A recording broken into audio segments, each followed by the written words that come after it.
নমস্কার, max video নতুন একটা ব্লগে আপনাদের সকলকে স্বাগত জানাই।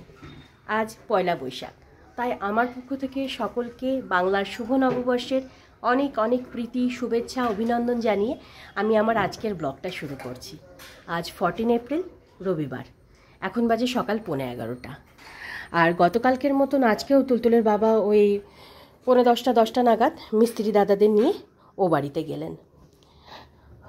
আমি ভেবেছিলাম 3-4 দিন পরে বোধহয় বাকি কাজটা সারবেন, তো তুলতুলের বাবা বললেন না, যে আজকে সেরে নেবে, আজকে সারলেই কাজ কমপ্লিট হয়ে যাবে। তাই ওই 9:20-25-এর মধ্যে তুলতুল আর তুলতুলের বাবা দুজনারই ব্রেকফাস্ট কমপ্লিট হয়ে গেছিলো। আজকে তুলতুলের বাবাকে ব্রেকফাস্টে ব্রেড টোস্ট আর চা দিয়েছিলাম। আর তারপরে আমি সকালের সমস্ত কাজকর্ম সেরে স্নান পুজো করে এই কিছুক্ষণ আগেই উঠলাম। আর এবার ছাদে যাব জামা কাপড়গুলো মেলতে। আর তুলতুলের বাবা ও বাড়িতে যাওয়ার আগে একটু মাছ কিনে দিয়ে গেছেন। এখনও মাছগুলো প্লাস্টিক ব্যাগ থেকে বার করিনি, পলিথিন থেকে। ছাদে জামা কাপড়গুলো মেলে এসে তারপরে বার করব। আর পাশের বাড়ির ঝা ভাবি প্রতি বছরই এই আজকের দিনে এই কলসি, তারপর ছাতু, কলসির ওপরে ছাতু, আম, গুড়, 16 আনা, এগুলো সব ব্রাহ্মণদের দান করেন। তো এবারও সকাল সকালে এসে উনি এগুলো দিয়ে গেছেন। আজকে আর আমি আমার জন্য ব্রেকফাস্টে বিশেষ কিছু বানাবো না।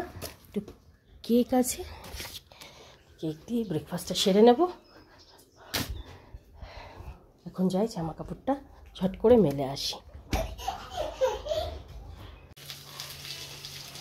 তখন ছাদে জামা কাপড়গুলো মেলে ঘরে এসে ব্রেকফাস্টটা সেরে প্লাস্টিক থেকে মাছগুলো সব বার করলাম। বার করে বেছে ধুয়ে কিছু মাছ কন্টেনারে করে ডিপ ফ্রিজে রেখে দিলাম।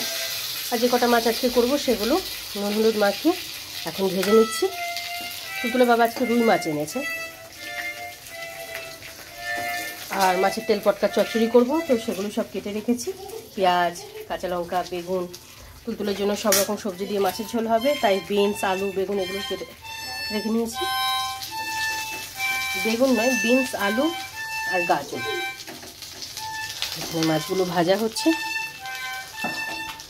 তুলতুল এখন ছোট দিদির সাথে খেলা করছে।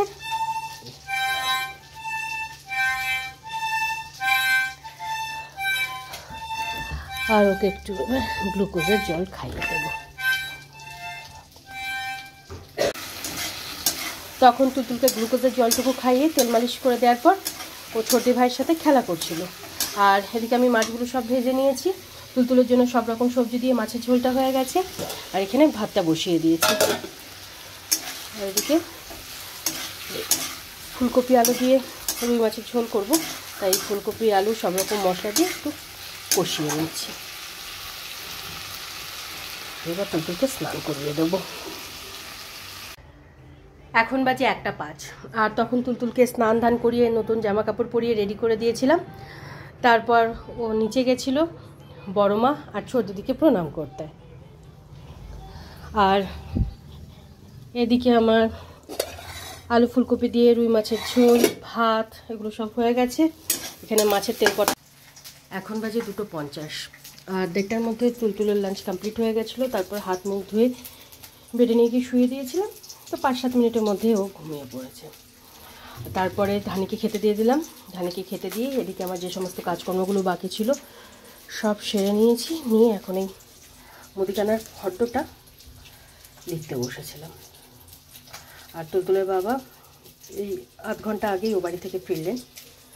ও বাড়ির কাজ আপাতত কমপ্লিট। আর যে 2-1টা সামান্য কাজ আছে ওটা কোনো একদিন গিয়ে করলেই হবে।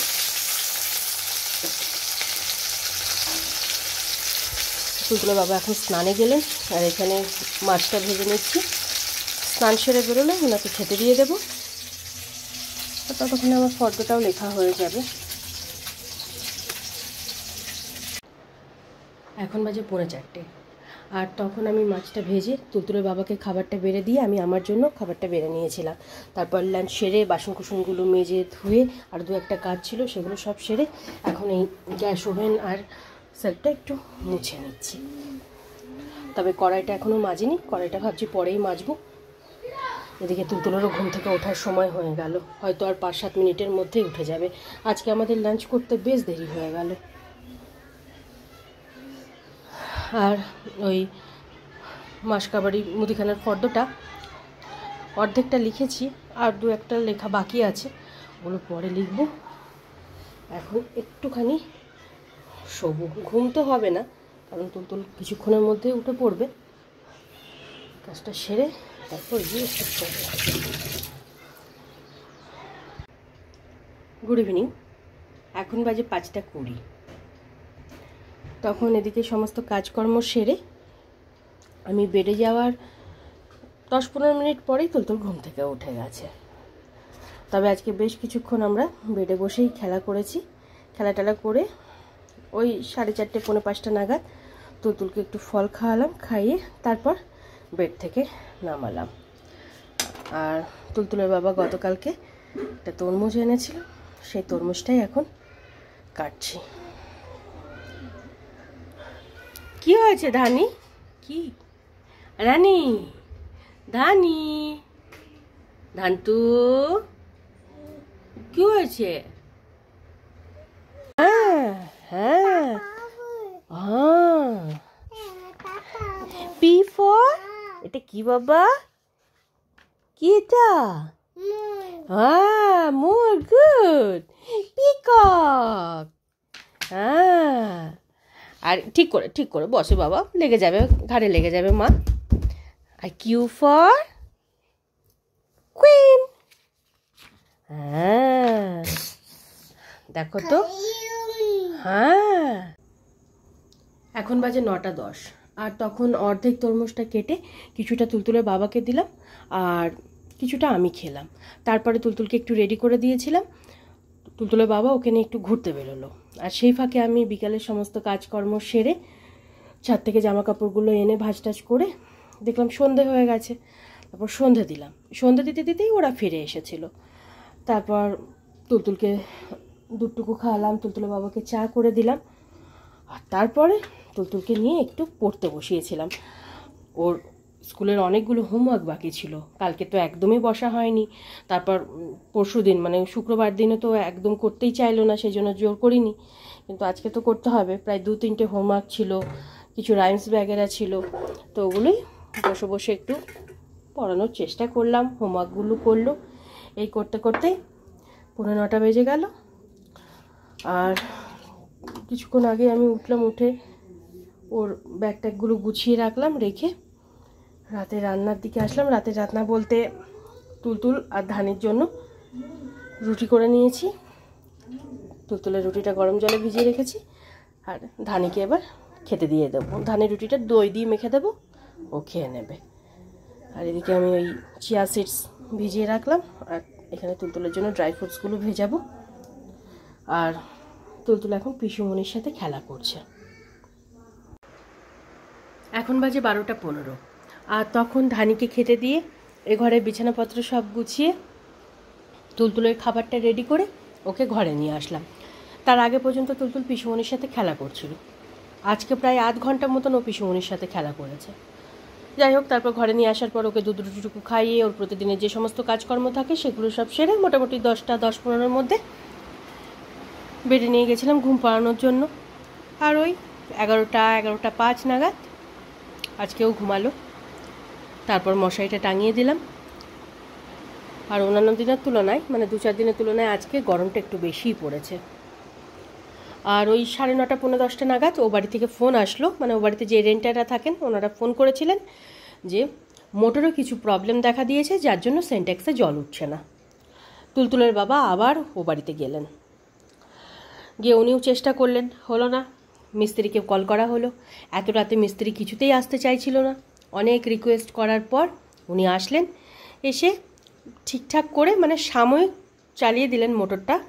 তো বললেন যে মোটরে কিছু সমস্যা দেখা দিয়েছে, পাইপ টাইপ সব তুলতে হবে, যেটা কালকেই সম্ভব হবে, মানে কালকে সকাল ছাড়া সম্ভব হবে না।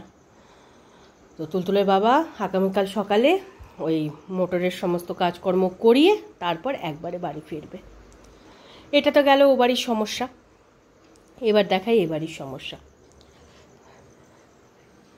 পরশুদিন রাত থেকে এই অ্যাকোয়াগার্ডে জল পড়ছে না। এরকমভাবে জল স্টোর হচ্ছে, মানে 1.5 ঘন্টা 2 ঘন্টা 2.5 ঘন্টায় 1 গ্লাস জল পাওয়া যাচ্ছে, এতটা। যাই হোক, যে দাদাটা সার্ভিস করে অ্যাকোয়াগার্ড তাকে ফোন করা হলো।